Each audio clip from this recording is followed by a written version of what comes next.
Hay advertencias que no llegan como gritos, ni como golpes visibles, sino como una lenta infiltración en la piel de la realidad.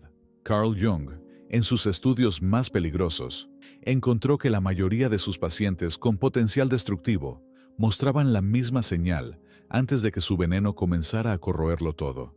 No era un arrebato de ira ni un insulto evidente, sino un signo mucho más sutil, y precisamente por eso, letal. Una bandera roja que podía ondear en la sonrisa más encantadora, en el gesto más aparentemente compasivo. Quien aprende a reconocerla no se convierte en paranoico, sino en un superviviente. Quien la ignora acaba atrapado en una red de distorsiones que se cierra como una trampa invisible. Este signo mortal aparece cuando alguien comienza a proyectar su sombra sobre ti con una certeza absoluta, como si sus percepciones fueran leyes universales. No hablamos de una opinión pasajera, ni de un malentendido que se disipa con una conversación. Hablamos de un fenómeno donde la mente de esa persona reorganiza la realidad para que encaje con su acusación, borrando cualquier grieta por la que pueda entrar la duda. Jung lo entendía como un mecanismo ancestral, algo que nuestras culturas antiguas ya habían intuido. El espejo oscurecido del budismo. La advertencia cristiana de ver la paja en el ojo ajeno mientras se ignora la viga en el propio.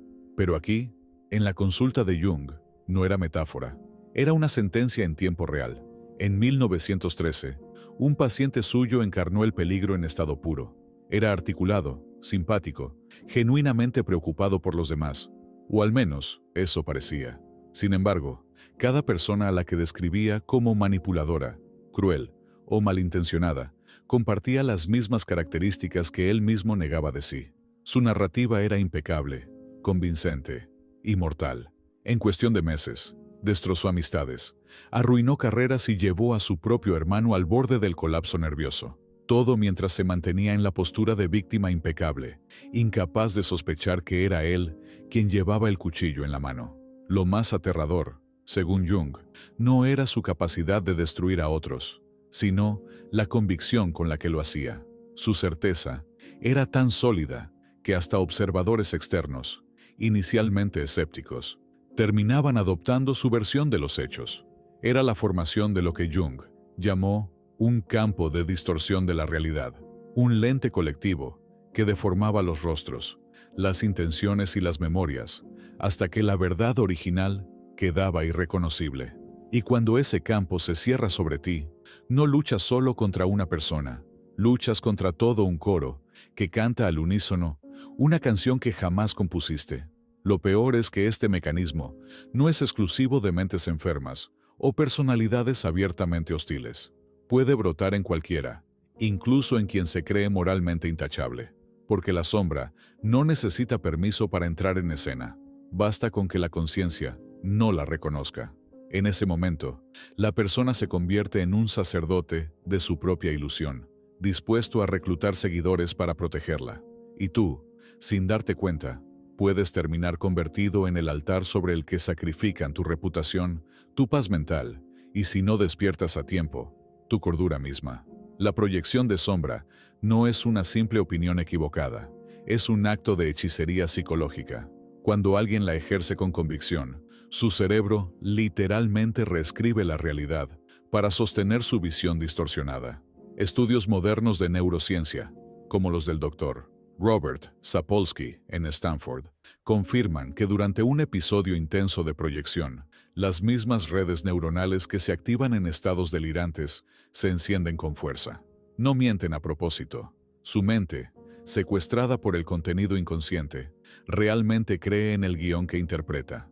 Esa es la razón por la que resultan tan convincentes para terceros. No es una actuación, es una vivencia que sienten como verdad absoluta. Lo que esto genera es un vórtice. El proyectista no solo distorsiona cómo te ve, sino que también reescribe cómo otros te verán. Así se forma el círculo de la condena, un rumor vestido de preocupación genuina, una advertencia compartida entre susurros que parece proteger, pero en realidad envenena. Jung Documentó casos en los que un solo proyectista logró arruinar redes sociales enteras, aislar por completo a sus objetivos y convertirlos en parias en cuestión de semanas. Y lo más inquietante, todo ello sin levantar sospechas de malicia consciente, porque la máscara que llevan es la de la inocencia. Tal vez recuerdes ese momento en el que alguien te acusó de emociones que jamás sentiste, de intenciones que no reconocías como tuyas, y lo hizo con tal certeza que por un instante dudaste de ti mismo. Ese temblor interno es la primera fisura de tu autoconfianza, el inicio del gaslighting más sofisticado que existe. No es manipulación planeada, es manipulación orgánica, un organismo mental que se alimenta de tu necesidad de defenderte y de tu agotamiento emocional al hacerlo. El círculo se cierra cuando el proyectista recluta. Sus aliados no siempre son conscientes. Muchos creen estar cuidándote o protegiendo al grupo, pero lo que realmente hacen es prestarle sus ojos para que la distorsión se expanda. Lo que comenzó como un juicio personal se convierte en una narrativa colectiva, una historia en la que tú nunca pediste actuar, pero de la que no puedes salir indemne. Es aquí donde Jung percibía el salto de la psicopatología individual a la posesión colectiva. Y en la posesión colectiva, la verdad ya no importa. La evidencia se reinterpreta como prueba de culpabilidad. Tus explicaciones son vistas como coartadas sospechosas, y tu silencio es interpretado como confirmación.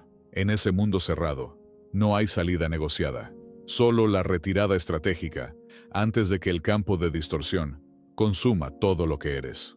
Pero Jung no se detuvo ahí. Observó que la proyección de sombra, aunque letal, era solo una de las formas en que la mente podía convertirse en un arma. El segundo signo de peligro extremo era lo que él llamó la inflación del ego.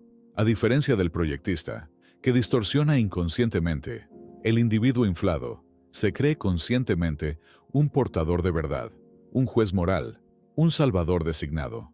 No hay en ellos espacio para la duda. Interpretan cualquier desacuerdo como resistencia al bien, a la justicia o a la voluntad divina. Lo inquietante es que los inflados rara vez se muestran como tiranos evidentes. Pueden ser líderes espirituales, figuras intelectuales o referentes morales que parecen inquebrantables. Su carisma atrae, su seguridad hipnotiza y su rigidez psicológica elimina cualquier posibilidad de diálogo genuino. No piden tu sumisión, la inspiran, y así, la autoridad que les otorgas voluntariamente se convierte en la cuerda que más tarde puede estrangularte. Jung advertía que la inflación del ego lleva a un colapso inevitable. Nadie puede sostener indefinidamente la identificación de su pequeño yo con energías arquetípicas tan grandes como el Salvador, el justiciero o el sabio. Pero antes de que ese colapso ocurra, suelen infligir un daño devastador a quienes los rodean, pues su certeza absoluta los blinda contra cualquier reflexión o autocrítica. El problema no es solo que crean tener la razón, es que no pueden concebir que no la tengan. Esta es la trampa más peligrosa. Mientras el proyectista necesita convencer a otros para sostener su visión, el inflado ya ha convencido a todos desde el principio. Y cuando su palabra se convierte en ley, cualquier sombra que surja en su interior será negada y proyectada hacia afuera con la fuerza de un dogma. Allí, en esa mezcla de carisma y rigidez, Jung veía un abismo, un punto en el que la admiración se transforma en obediencia ciega y la obediencia ciega en destrucción emocional. Porque cuando un ego inflado se convence de que actúa en nombre del bien, todo lo que haga, por cruel que sea, se justifica como necesario, y si te encuentras en su camino, no te verán como persona, sino como obstáculo, y los obstáculos, en su lógica, no se persuaden, se eliminan. El tercer signo que Jung temía era la identificación total con la máscara social, lo que él llamaba el problema de la persona perfecta. Es ese hombre o esa mujer que jamás pierde la compostura, que siempre sabe qué decir, cómo sonreír y en qué momento callar. Ante el mundo son impecables, pero por dentro, un desierto. Lo que no se expresa, se pudre, dijo alguna vez Séneca, y en estas personas la podredumbre es invisible hasta que un día estalla. El peligro no está en su aparente perfección, sino en el hecho de que han invertido toda su energía en sostenerla, expulsando cualquier sombra a lo más profundo de su inconsciente. En la vida diaria, estas personas parecen modelos de comportamiento. Son el compañero de oficina que nunca comete un error visible, el vecino que jamás levanta la voz, el familiar que siempre evita discusiones. Pero la realidad es que nadie puede reprimir su humanidad para siempre.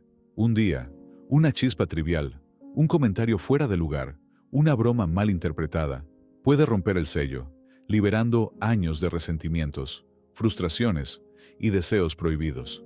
Ese estallido no será proporcional al evento, será un volcán, y tú estarás demasiado cerca de su lava. Lo más engañoso es que la mayoría de nosotros confunde esa corrección constante con virtud.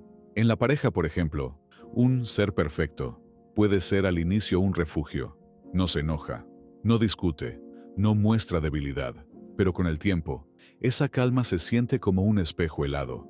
Reflejan lo que quieren mostrar, no lo que realmente son. Y cuando el amor toca solo la superficie, lo que se está amando es una máscara. El infierno son los otros, cuando nos mienten con su silencio. Diría Sartre, si hubiera visto estas dinámicas de cerca. Porque la sombra acumulada se comporta como presión en una caldera cerrada. No se ve, pero crece, y todo lo que crece busca liberarse. En ese momento, quien conocías desaparece, y en su lugar aparece un desconocido con ojos de hielo o con una furia que jamás habrías imaginado. El error fatal es pensar que puedes ayudar a esta persona a liberarse poco a poco. No puedes. La máscara no se negocia, se rompe o se mantiene.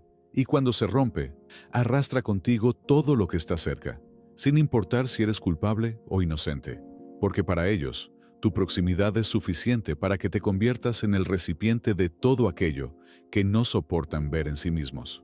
El cuarto signo mortal que Jung describió es la posesión arquetípica.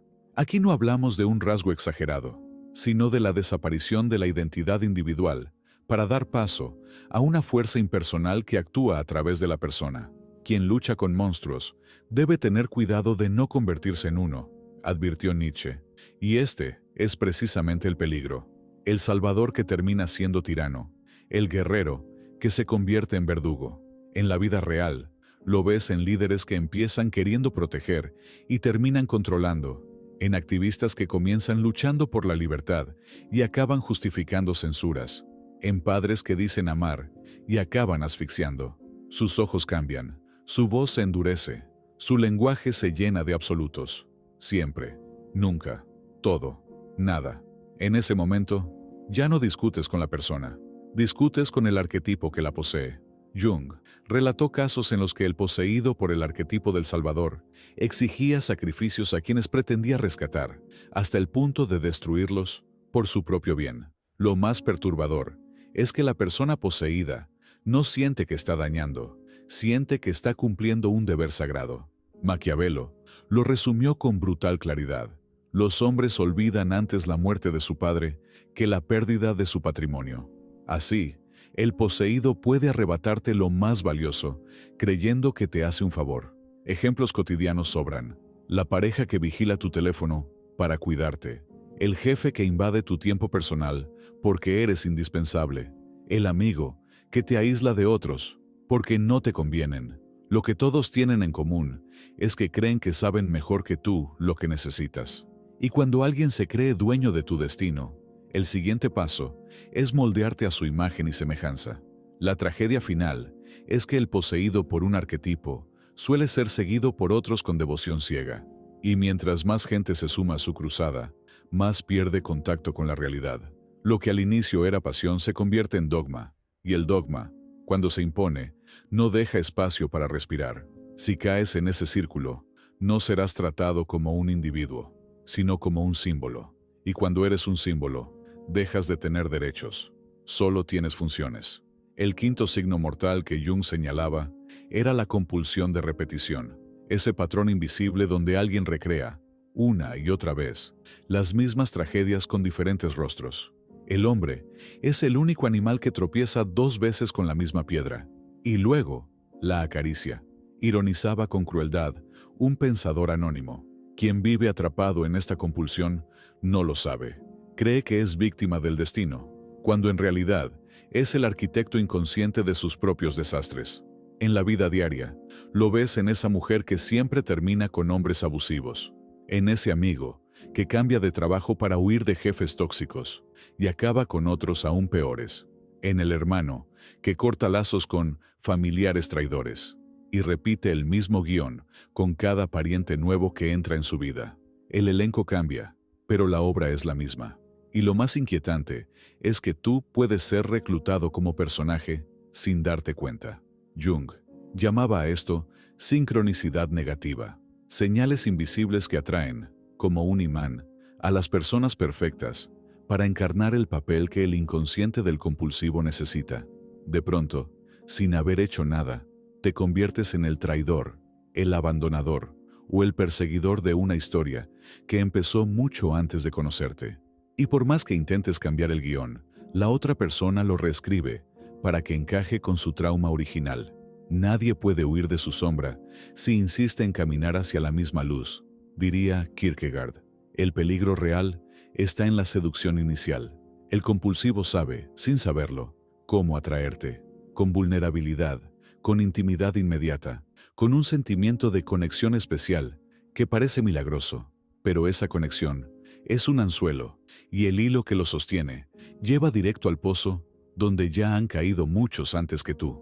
Allí no se busca sanación, se busca repetición, y cuando intentas liberarte, el compulsivo interpreta tu partida como la confirmación de su guión. Lo sabía, todos terminan haciéndome lo mismo. Así, no solo pierdes la relación, sino que te vas con la sensación de haber fallado, cuando en realidad fuiste atrapado en un círculo que no te pertenecía. El único escape es reconocer el patrón antes de que la trama te envuelva y retirarte sin dar explicaciones, porque cada palabra que intentes usar será devorada por el guión que ya está escrito. Cuando Jung reunió todos estos signos, proyección de sombra, inflación del ego, persona perfecta, posesión arquetípica y compulsión de repetición, comprendió que no estaba describiendo patologías aisladas, sino un territorio oscuro de la psique humana, un mapa de zonas prohibidas, donde las personas dejan de ser individuos y se convierten en vehículos de fuerzas que ni comprenden ni controlan.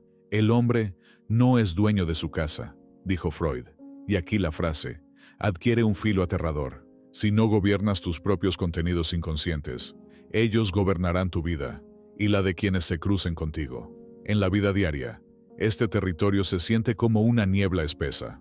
No puedes probar que algo anda mal, pero lo sientes en la piel. Conversaciones que te dejan agotado, miradas que parecen diseccionar tu alma, comentarios disfrazados de preocupación que llevan veneno. Es la sensación de estar perdiendo tu reflejo en un espejo que poco a poco te devuelve un rostro que no reconoces. Y ese es el primer síntoma de que estás dentro del campo de influencia de una de estas fuerzas. La trampa más cruel es que estas personas, o más bien, estas fuerzas con rostro humano, rara vez llegan con banderas negras. Llegan como aliados, como amantes, como mentores. Maquiavelo ya lo anticipó. El que parece tu amigo, si es tu enemigo, es el más peligroso de todos. Por eso, la defensa no comienza alejándolos, sino reconociéndolos antes de que se instalen en tu vida. Jung insistía en que el verdadero peligro no estaba en la maldad consciente, sino en la inconsciencia absoluta. Una persona que sabe que manipula, en algún punto, puede calcular riesgos, pero el que actúa desde la convicción sagrada de su visión distorsionada, ese no tiene frenos internos.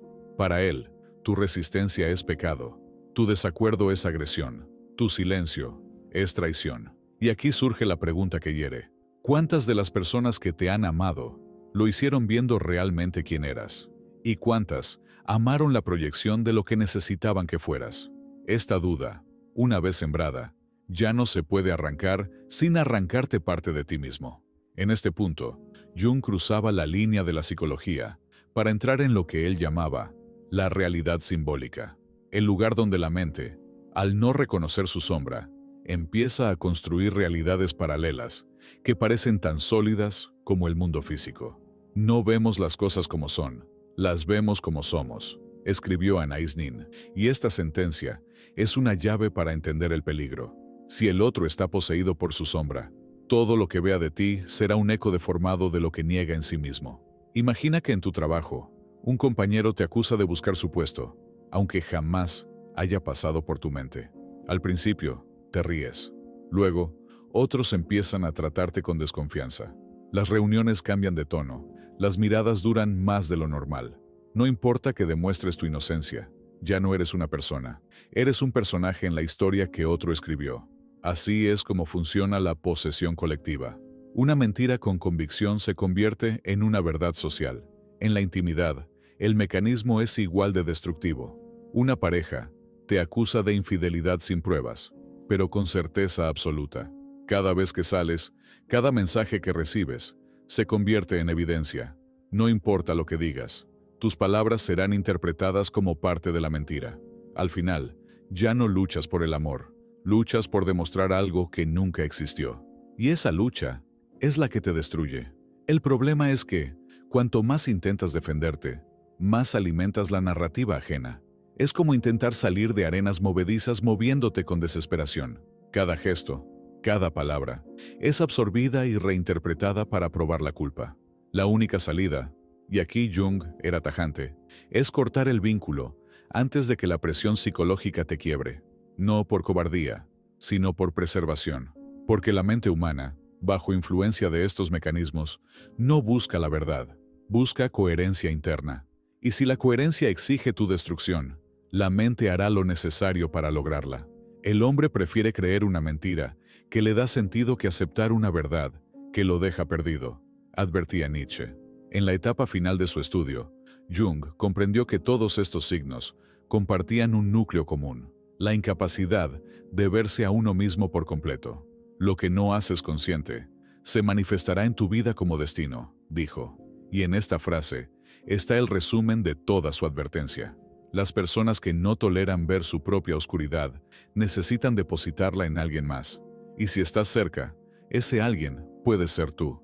La proyección de sombra, la inflación del ego, la máscara perfecta, la posesión arquetípica, la compulsión de repetición, todas son distintas formas de trasladar la carga insoportable de la propia sombra a un recipiente humano, y ese recipiente se convierte en blanco de ataques, control, desprecio o rescate forzoso.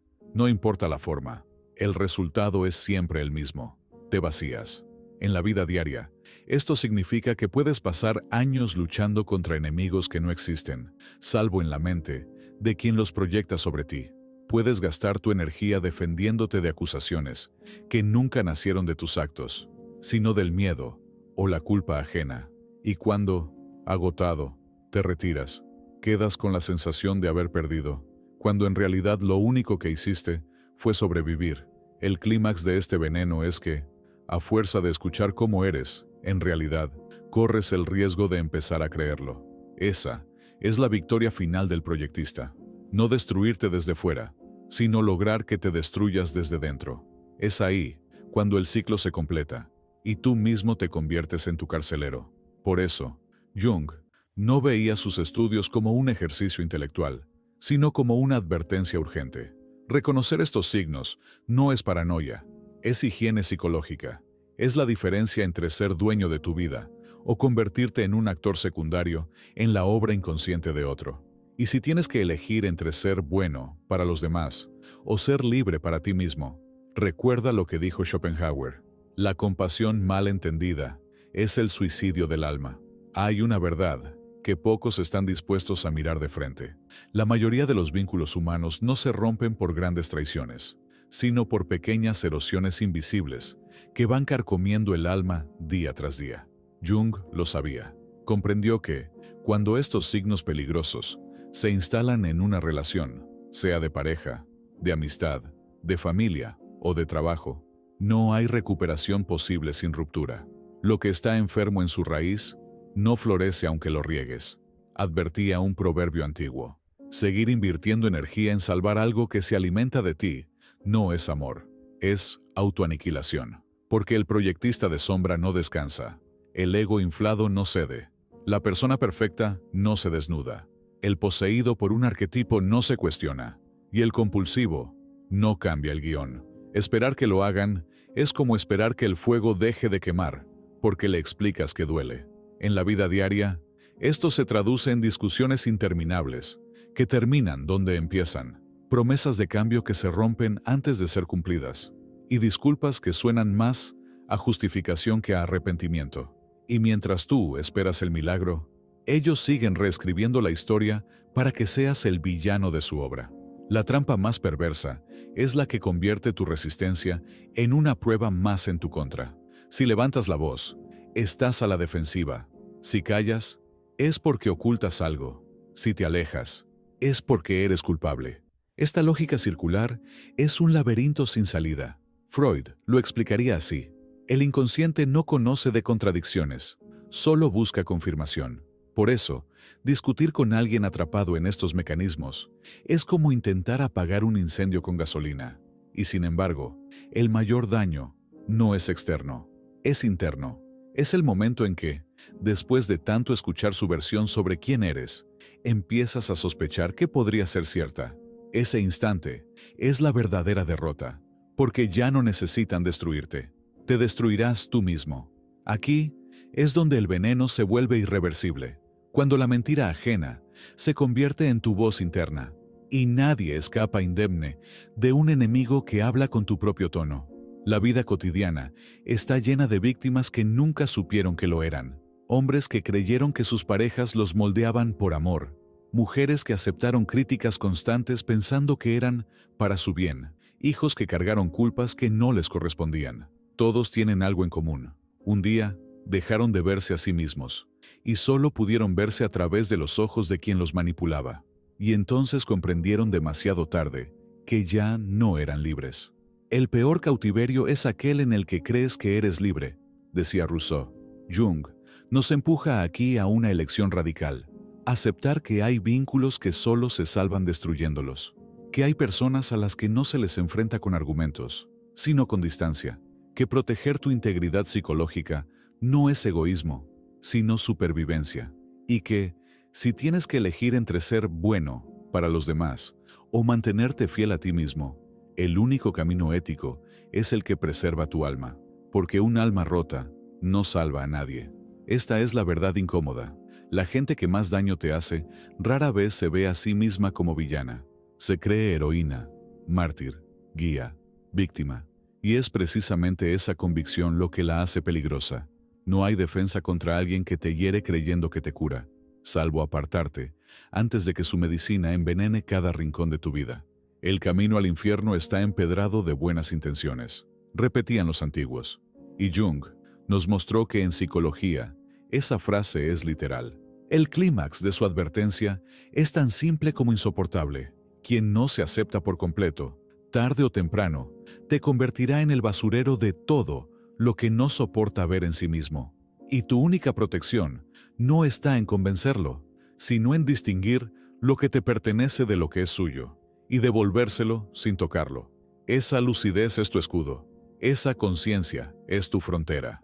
Porque como dijo Schopenhauer, la compasión sin discernimiento no es virtud, es suicidio.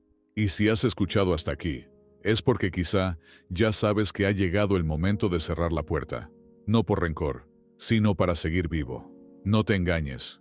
Reconocer estos signos no te convierte en alguien frío o desconfiado, te convierte en alguien vivo. Porque en un mundo donde la gente niega su sombra, la ingenuidad no es virtud, es invitación al sacrificio. Jung no dedicó su vida a estos estudios para que nos convirtiéramos en jueces implacables de los demás, sino para que aprendiéramos a discernir dónde termina el amor y dónde comienza la absorción de tu alma. Y ese límite, aunque invisible para muchos, es tan real como la piel que te cubre. La verdadera libertad no es hacer lo que quieras, sino no vivir bajo la narrativa que otro escribió para ti.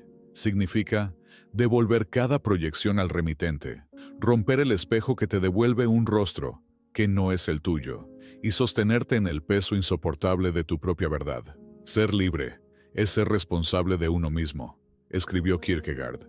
Y eso implica que nadie, ni siquiera quienes dicen amarte, tiene derecho a decidir quién eres. Al final, todo se reduce a una pregunta brutal. ¿Prefieres cargar la sombra ajena o cargar con la soledad de protegerte? Muchos eligen lo primero porque la soledad asusta, pero lo segundo es el único camino que preserva la integridad. Y aunque duela cortar, aunque la distancia queme, ese fuego es purificador. Quien no se aleja a tiempo, termina siendo parte del mecanismo que lo destruye. Así que recuerda esto como última advertencia. Cuando detectes la proyección, la inflación, la máscara, la posesión o la repetición, no pierdas tiempo explicando, negociando o esperando. La retirada no es rendición, es victoria estratégica, porque mientras ellos siguen atrapados en la prisión de sí mismos, tú seguirás caminando hacia un lugar donde tu nombre, tu rostro y tu alma no estén en venta. Allí, y solo allí, podrás mirarte al espejo sin miedo a no reconocerte.